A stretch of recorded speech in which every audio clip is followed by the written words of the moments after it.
If you have trouble trusting yourself and trusting others, take a walk with me. When you were younger, all the decisions about your life were made for you. And that means even when somebody didn't make a decision, they still made the decision to do nothing. And what this means for later in life is that you are now missing a very valuable skill because your reality was always controlled by someone else in some way, shape, or form. And people are saying in the comment section, I didn't realize I had a choice. I didn't realize that at any moment I could think or act differently, that I had the authority or agency to make different decisions for myself.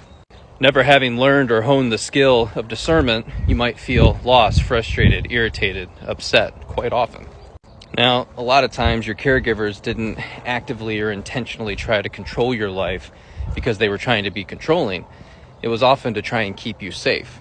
There's a part of them that didn't want you to go through or experience what they experienced. And I understand what I'm talking about isn't everybody's experience, but it is somebody's experience. This can also lead to people-pleasing and perfectionism. You've worked to become a high achiever because when you do everything right, you get praise and love. But eventually that egg cracks open and you realize you don't know who you really are. You've done everything that anyone has ever asked of you. You have trouble saying no. When work asks you to pick up that third extra shift this week, you do it, even though you're tired. It's not what's best for you, but they're the authority over you in that moment.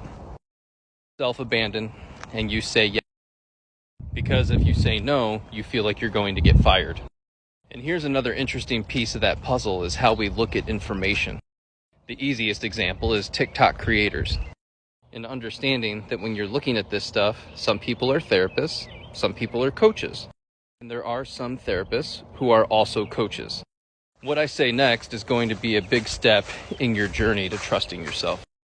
I understand that even as an adult, you may call your parents regularly and ask them for advice on what you should do. And it's because you never fully cultivated the skill of being able to make decisions for yourself. Their opinion still trumps what you need, want, and desire. So to overcome this, you have to learn to set a boundary with yourself. I value their opinion, but my opinion matters too. In order for me to move away from feeling emotionally immature, I have to start making decisions for myself without consulting an authority figure. I have to trust that I'm making the right decision for myself. Ask yourself when you see something on the internet, is it true for you? If it's not, then you can scroll on and not let it bother you. It's time to trust yourself and learn to stand in your own frame.